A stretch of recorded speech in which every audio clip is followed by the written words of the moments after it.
Aho, Iaho, Aho, Iaho.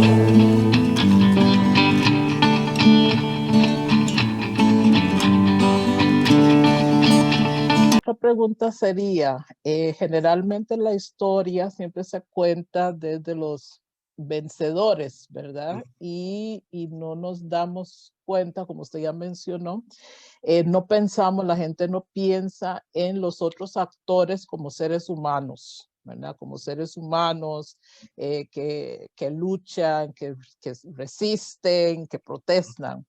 Así que yo quisiera que nos comentaras cuáles eran los mecanismos de defensa que tenían estas personas que fueron violentadas en su continente, como lo fueron los indígenas y los africanos que fueron traídos a América.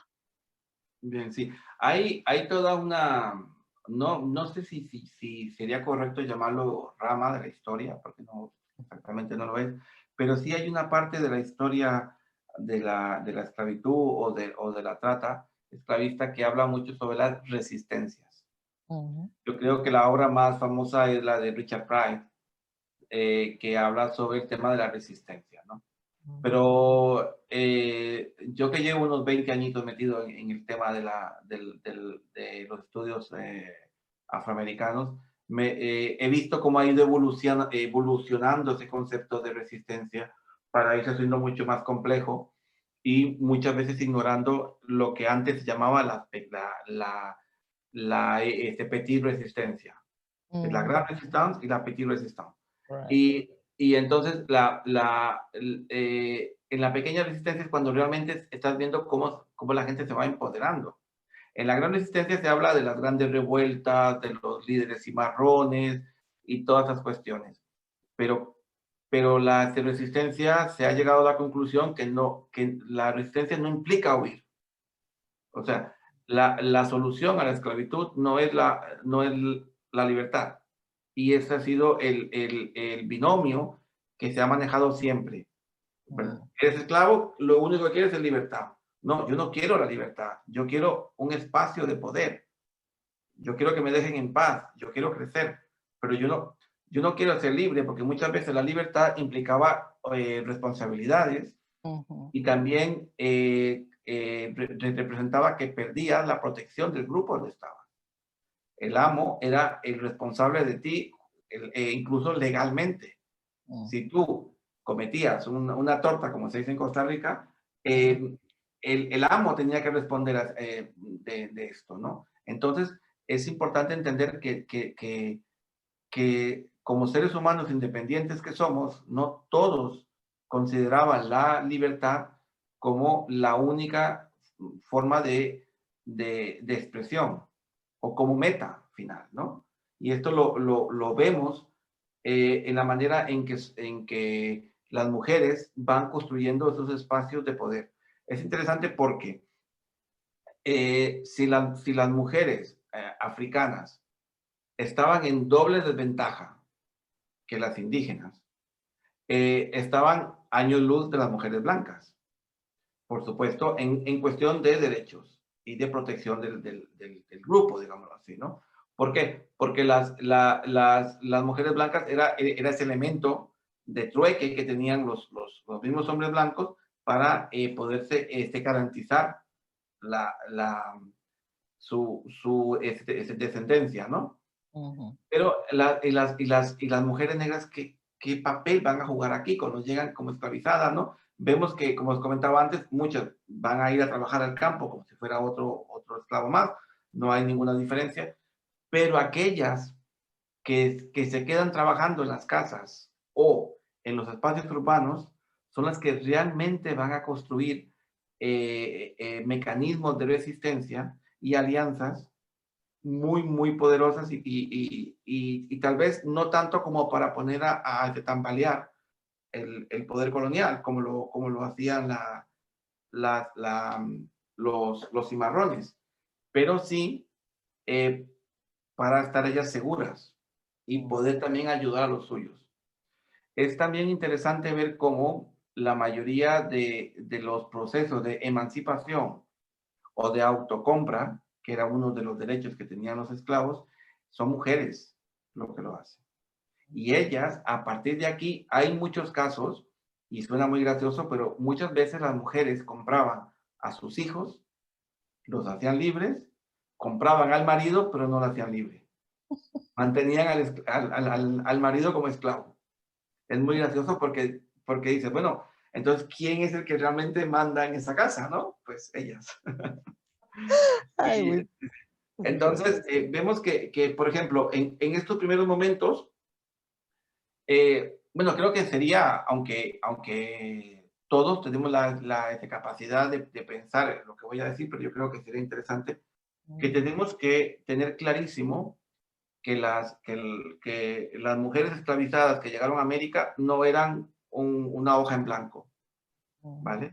Eran mujeres que venían, o sea, que ya habían sobrevivido a la captura, habían sobrevivido al cautiverio que las mantenía hasta que llegara al barco.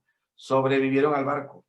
Entonces, estas señoras tenían una fuerza, una potencia, una energía, una necesidad de sobrevivir tal que lo que venía ahora era pan comido, ¿no? O sea, ya lo peor lo habían pasado. Entonces, ellas empiezan, yo creo que es un ejercicio muy interesante cuando haces ese análisis de la documentación, ¿no? Cuando te paras y eres capaz de imaginar el espacio, ¿no?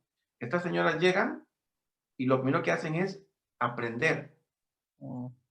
Aprenden primero que nada la lengua y la religión. Junto a la lengua, como todos sabemos, se aprende una cultura que van unidas. Entonces empiezan a conocer la cultura del amo. Eso no quiere decir que se olviden de la suya. Eso quiere decir que están aprendiendo qué está pasando en su espacio, a su alrededor. ¿Vale? Empiezan a conocer las debilidades del amo. Entonces hay conceptos que ellas adoptan, que tal vez ahora más adelante lo podemos hablar, como el concepto de la brujería, el diablo, que estos conceptos no existían en África, sí existía la magia, pero no en el mismo sentido que se tenía en Europa, ¿no?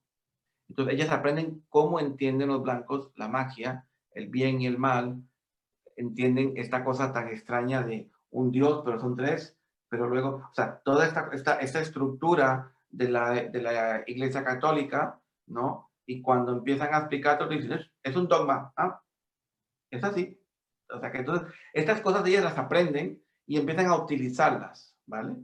Y uno de los elementos primeros que van a utilizar una vez que ya sabían por dónde iban los tiros es el honor, ¿vale?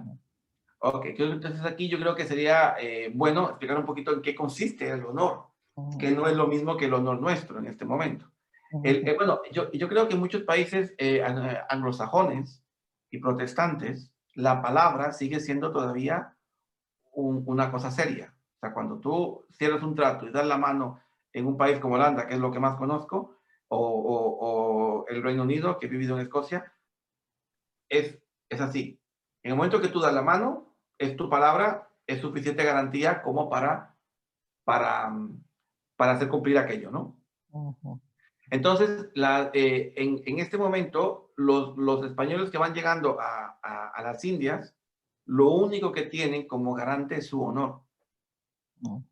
Porque no se sabe de dónde vienen. No se sabe quiénes son. Entonces, están todos ahí, están todos con la misma idea de hacerse ricos con el mínimo esfuerzo. Entonces, los tratos y el valor de su palabra es lo más importante que ellos tienen. Pero además de eso, lo que los hace a los españoles estar, o lo que los se legitima para estar en América es que ellos son buenos cristianos y respetan a Dios. Entonces, a partir de aquí, las esclavizadas y también muchas mujeres indígenas, pero sobre todo las esclavizadas, son capaces de llevar a muchos de sus amos a la corte acusándolos de haberles faltado el honor.